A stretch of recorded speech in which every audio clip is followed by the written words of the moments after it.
back with another edition of Bingo Topics, where we're going to look at a myriad of topics. Starting off here today with a little quick analysis film study, but we're going to get into that hopefully tomorrow when the article is released. But we're going to look at some additions and subtractions to the roster and much more.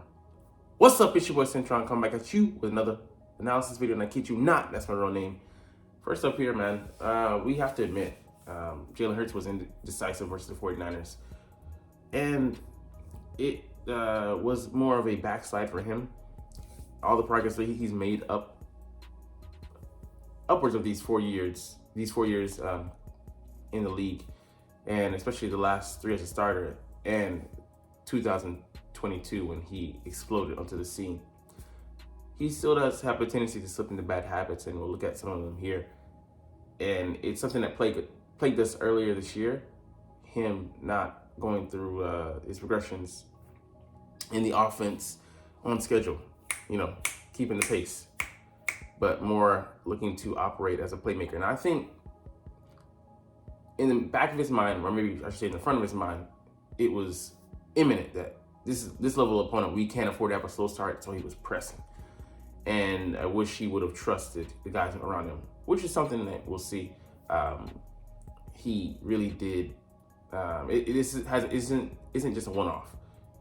Things that we've been doing, little things like Brandon Graham said that finally caught up to us in this game.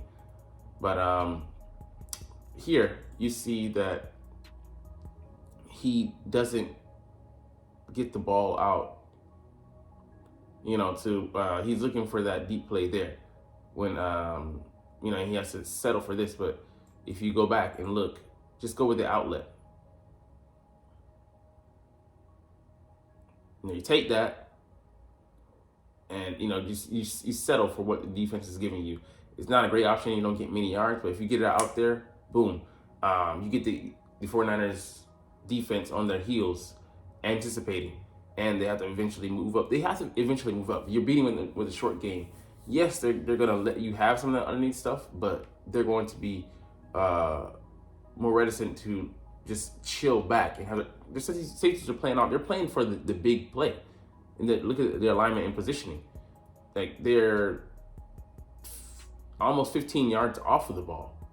Like, for them, that tells you that they don't want to get beat deep. So you play into that, and we're not willing to settle. Especially Jalen, he's looking for the explosives to get us back in the game. At this point, I think we're down. So we need to have more of an on-schedule offense, and that goes both with Brian Johnson calling plays to get him into those positions to take those shots to where areas of the field where are available, as well as layering the routes. All right, here Hurts gets the screen to Gainwell, but yeah, he hitches it here. That one hitch there, that could have made a difference. I'm not saying that would have been a touchdown, but let's just see. I mean, it just gives them an extra chance to drive on the ball. Fortunately, they didn't. They didn't know where to go exactly. They know something was coming in that area, but things worked out. But let's just say, a tick late, we know in this league can cost you. Could be the difference between you getting 6 and then the defense going in for 6. All right, 3rd and goal here, man. For him and Ward here going at it.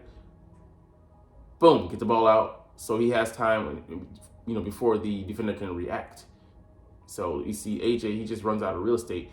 If he takes that deep, cool. But he's going for more of a I know I froze there. He's going for more this area, so it's like a quick little out instead of being like a true fade to the back of the end zone. If he does that, then that's fine with Hurts releasing it there. But also he gives the defender a chance to beat in the play instead of giving AJ the chance to beat him. So, and I'm like, we don't need you to get there. We need you just to get in this area here, just get into the end zone. So it could have been a comeback. I think that would have been excellent. Run him off and then, come back to the football. But yeah, you do have that fit defender there dropping underneath, so I don't know if that affected, that route being called. But yeah, man, it's just a timing thing. Jalen has to be better about the timing. too late, and then you make the defender look great when AJ could have had opportunity to fight for the ball earlier. All right, so Albert, he's been open in this offense, and we're gonna see here him running here. Boom, he comes open, and if you trust your backup, your role players, he's able to make a 15-yard splash play for you, and 15-yard gain for you, and it opens up that defense to doubting like, okay, well, we got to work more guys than just AJ Brown and Devonta Smith, because those are our main guys who had big catches and big numbers, but they were empty calories because they came too late and at the expense of everyone else being accounted for in the passing game. So I know, like, Jalen doesn't have a rapport with him. He doesn't have trust. I wish they could build that, because I think that could be a weapon. He gets open, but we just don't look his way. So just wasted effort. So just, hey, what's the point of bringing a guy in if you're not going to use him? And that's been some of my consternation with using, like, finding a third guy, a third at receiver, and then we have a backup tight end that can be a threat, receiving threat opposite Dallas Goedert. That makes all the difference in the offense. But I think he's going to take another backseat when Dallas comes back, and just such a waste, man. Look at his Denver tape, just waste. And let's see, again, in the red zone here. So you see, it says Brown, Smith, and Alberto get open. But, he doesn't go to any of them. So you see Brown here. You can give it to him right there, and then maybe he floats into the end zone. You see Devonta Smith. Yeah, I think he also gets into the end zone. And then Alberto, I think this is him right here.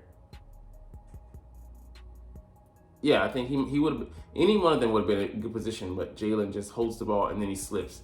So he's not trusting what he's seeing. So just the consternation there, being indecisive. You gotta drive those balls in when it's called for, and then hitting the timing. Because he can be that quarterback, but once he got his mobility back, he turned back into this guy because he has the wherewithal to buy time, but we don't need that all the time. So we'll see if they get back on track, on schedule in Dallas, but it's going to be a point of concern and something to look at. All right, on to some additions, subtractions for the roster.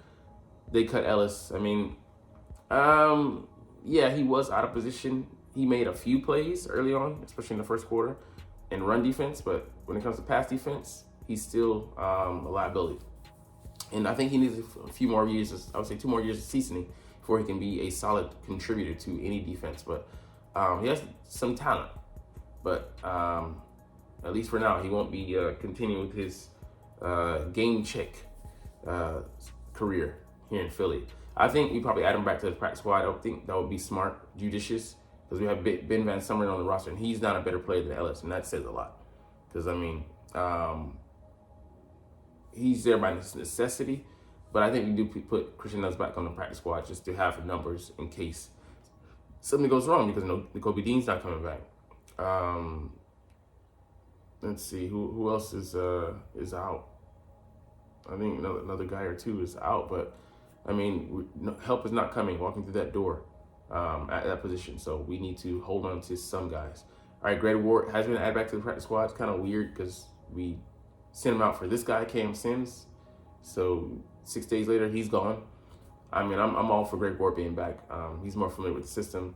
I think I've said this, ad nauseum, but I think he could be actually a good slot contributor for us because he's dependable.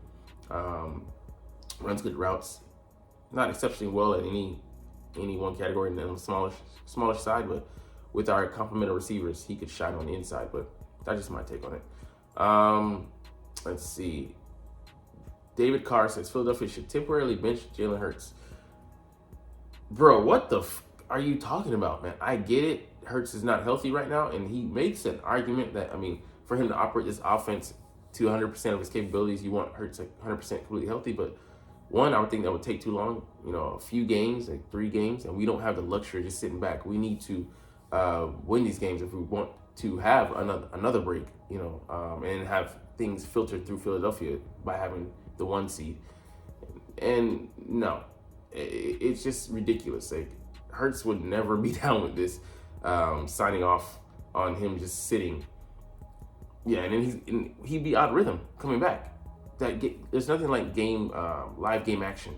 You can't simulate that. So, I mean, I get in an ideal world if we had the luxury to do that, sure, but we don't. We don't even know what we have in Marcus Mariota, and he could split some of the games, but why take that chance when you have a guy that can put you in the best position to get what you need, and then you can, like I said, get that extra week off, and then have that the games played on your home turf, rested, and going. And that's a completely different deal, because we saw Hurts limping to the playoffs, and he doesn't need to be at 100%.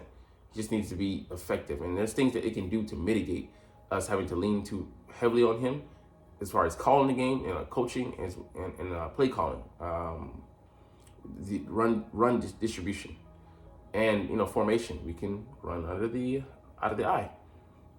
I get it would be maybe a tell, but there's things that they could implement, and they should and need to implement. But yeah, sitting Hurts is not a fucking option. All right, let's get to the injury report. Sorry, this is a funny article. Week 14 game against the Cowgirls.